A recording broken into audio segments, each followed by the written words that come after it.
Hey guys and gals, Never here from Drakewing Gaming. It's Sunny Mountains, what the Gaming Dragon. Happy New Year, one and all. And we are coming back to you with another Let's Play episode of I Wanna Hug That Gator. So let's go ahead and jump right in, shall we? Alarm chain, you were up, and let's go. Second day of school. Okay. On the metro again, I take a little more time to check out my surroundings. The sun shines through the windows across from my normal seat. There's this one chick that was there yesterday, probably on her way to work. It's probably a set routine for her at this point. She always does a bit of makeup first and then checks her phone the rest of the way. When the sun shines through the window, it highlights her hair in a really neat way, like a movie poster almost. I'd take a picture, but it might be a little too awkward for me. Also, everything disappeared. Why is it so dark? How's St. Hammond treating you so far, Mr. Nito? A voice so deep I felt it reverberate in my bones calls from above. Oh, hello there. I'm taken aback by his authoritative stature. His head is nearly grazing the top of the passenger car. How did he even get in here? Oh, it's been great so far, Mr. Ferris. He offers out his hand for a handshake, though his palm alone smothers my entire hand. How do you know my name? You're clearly going to school. The nearest one is St. Hammond, and I'm already aware of a new human student, if you don't mind my profiling. Whoa, you got all that just from looking at me? I'm partially joking. Your full name is printed on your backpack. You know that's dangerous, right? Oops. Yep, that's me, alright. But please, I know it's only been a few days since the year started, but I'd like to hear your opinion so far. Is this a questionnaire or something? Not exactly, but it is of some importance to an assignment of mine.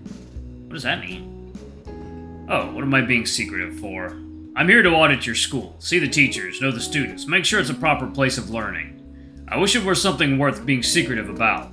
More often than not, it's just paperwork and office politics.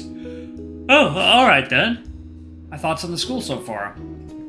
I consider telling him about a teacher nailing me with a dodgeball to make a point. Nah, I'm over it. All the classes that I have are great, and the teachers I have are a dynamic bunch. He thumbs the inside of his coat pocket for his pen, but decides he doesn't need it yet. I see. Any favorites? I mean, I don't like to have favorites, but all the staff seem pretty lively. Ferris lets out a heavy, rumbling chuckle. That's certainly good to hear. And what of your fellow students? Made any friends? It's been a bit of a struggle, but it's always been that way for me since my folks move around a lot. I think I'm doing pretty good this time around. Why do you think that is? I think it's the jacket. The jacket? I give my lapel a quick tug for extra style points. The Coastline Cotton Nylon Bomber number 32. Part of the latest catalog by A&F. I see. Does he need to lean so close to inspect it? If the carriage rocks in any way, he'd probably turn me into a piece of modern art against the window. And that's really what the youth are into these days. Hey, the results speak for themselves. Whatever he's thinking about, it's got nothing to do with his paperwork.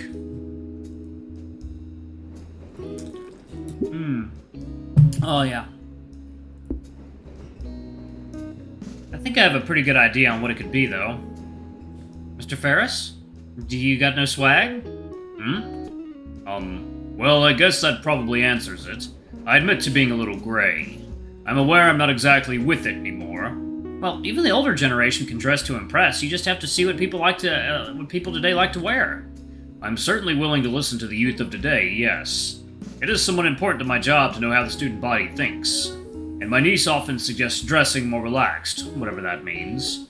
Does she ever see you in casual clothes? I'm wearing them now. I can save him. The rest of the trip was quick, but we continue with small talk about trends. When we arrive at my stop, he attempts to give me his business card. For someone whose mere presence could stop a fight, he seems like a genuinely nice fellow. I look forward to talking to him again. Oh god, these burritos were a mistake. My stomach is rolling after the warm-ups. Alright, maggots, today we'll be working on your cardiovascular system. By that, I mean a good old-fashioned mile run. I want everyone out on the track field yesterday. I notice Damien's mouth open as soon as Coach Solly yells the words. And no, Damien, that doesn't mean I want you to time travel. Unless, of course, you mean running so fast that you hit 88 miles an hour. And just as quickly, Damien shuts his mouth again and shoots Solly a thumbs up. Solly's only reply is to let out a snort. Double the time it now, cupcakes! There's no hesitation for me this time. I follow the rest of the class and do the run Solly wanted. As expected, I rapidly fell behind the pack.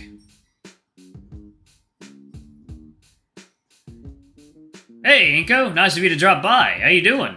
Damien, what are you doing back here? Keeping my new buddy company, of course. What are you doing? So, try not to vomit. You're doing great, then. Thanks, I guess. Shouldn't you be at the very front of the pack, though?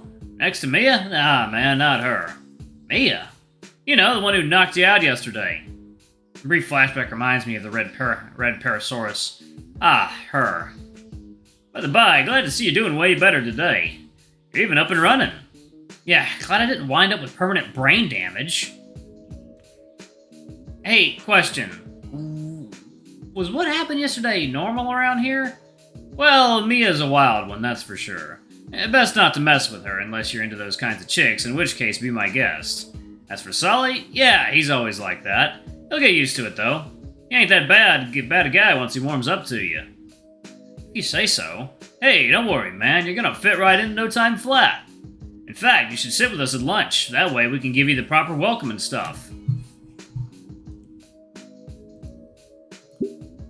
Dude, he's not asking you out on a date. He's asking you to go to lunch with him. It's good. You're part of a clique, whatever it's called. Lunch? I mean... Inco, Damien, don't fall behind! Solly's voice snaps me from my mini stupor and makes me realize just how far behind Damien I had fallen behind the rest of the class. Whoops, better catch up with the others before Solly brings out the punitive measure. Excuse me, the what? You don't want to find out, brother. Trust me. Whoa. Come on, dude, let's jet! Before I can say another word, Damien gets behind me and starts pushing me forward, forcing my legs to move faster than they ever should have. I have to struggle to not trip over myself, but somehow I managed to keep up the pace that Damien was forcing my whole body to maintain.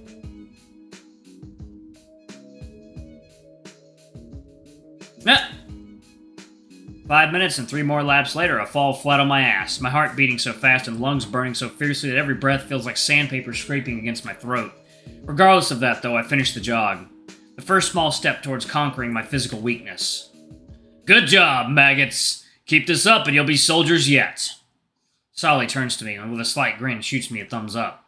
Okay, that's all for today. Hit the lockers, cupcakes! Damien helps me back up and I join the rest of the male students as we head back to the locker room.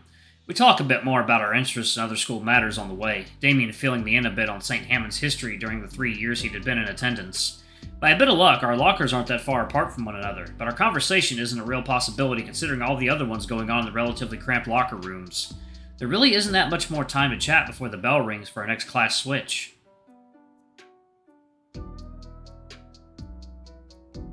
I wave goodbye to Damien and start looking for my next class. Don't forget, lunch with the buds. I nod in reply as I turn around and head down the hall towards my next class. Making my way down the hall, I take a notice of my surroundings. Though everything about the school seemed pretty normal, there are some key modifications made to better suit the majority of the student body. Mainly water fountains that settle a good 10 or more feet above me. Overall, nothing crazy special. For the next class I'm sort of looking forward to, AP Art Design. The class looks like it's in a studio classroom on the second floor.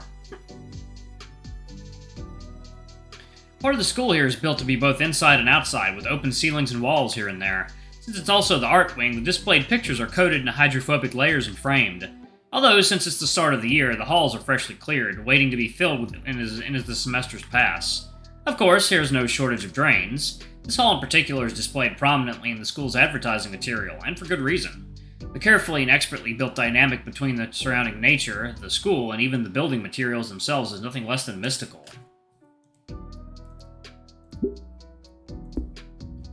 I can already feel the creative juices flowing. Soon enough, I'm standing just outside the door to my next class. Much like the school wall outside, it's decorated in various colors and patterns, each corner painted and tagged by different students. I barely step foot inside before the bell rings. Since I was the last one in, all but one of the other seats were taken. It's pretty close to the front. While many of the students look well prepared, some are clearly ready to fall asleep within the next few minutes. Ah! I've seen art of him before. And there's the teacher. He's standing up by the board, waiting for me to finish looking around and take a seat. Since he isn't urging me to look for a seat, he must be used to new students taking it all in. Ugh! That must be the art teacher. Somehow he looks young and old at the same time. Well, don't want to hold up class for too long. Trying not to take the teacher's hospitality for granted, I take the seat closest to me in the front row. Even with me sitting down, the art teacher still continues to idle, staring at the seated students with a hazy stare. Nobody else seems to be paying attention to him, save for a few people here and there. A few students are whispering something behind me. Where was he yesterday? Hey, I'm not complaining about less work. Yeah, but on the first day? Huh. So in a way, it's the teacher's first day as well. So I didn't miss anything in this class. Well, that's pretty cool, actually. The teacher slams the front of his desk with both fists, the sound echoing through the room. It's a signal for all auxiliary conversation to cease, and the class obeys. Despite the sudden furniture abuse, the teacher doesn't look agitated. Rather, he's got a massive grin on his face. The phrase winning smile comes to mind. Right then. The pale pterodactyl holds what looks like a metallic tray on a stick. Good morning, class. Thank you, Raptor Jesus, for forcing me to wear prescription shades. My classmates are all wincing in pain and wiping at their eyes. And welcome to AP Art Design. He holds up the stick haphazardly. This is a flash pan. I saw it at an antique store yesterday, thought it'd be a good introduction. It's not important, worthless actually. The class winces as the stick is chucked into the garbage bin and shattered. Excuse my absence yesterday, I had matters to take care of elsewhere. My name is Mr. Edekin. Within the blink of an eye, the teacher has replaced the sun on his stick with a fancy marker and managed to scrawl his name across the board in the finest show of calligraphy. And I shall be your guide as we explore the expanse of the creative world.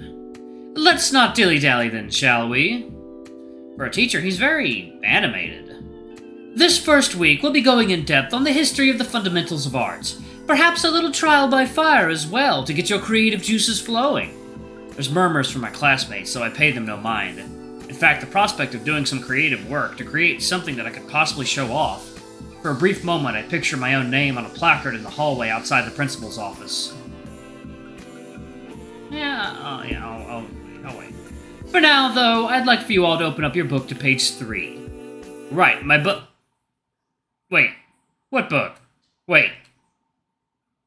Looking around to see that everyone else has a novel-sized hardcover book opened. Oh! They must have gotten them yesterday.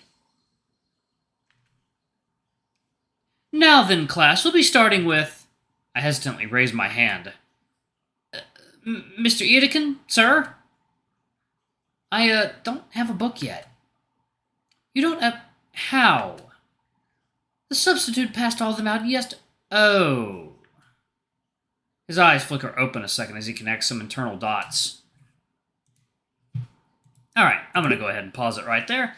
Thank you all so much for watching. Don't forget to like, comment, subscribe, ring that notification bell, and thank you to all of our lovely patrons. Y'all do so much for the channel. We greatly appreciate your support. Anyway, I love you all, and I'll see you all in the next video. Bye-bye!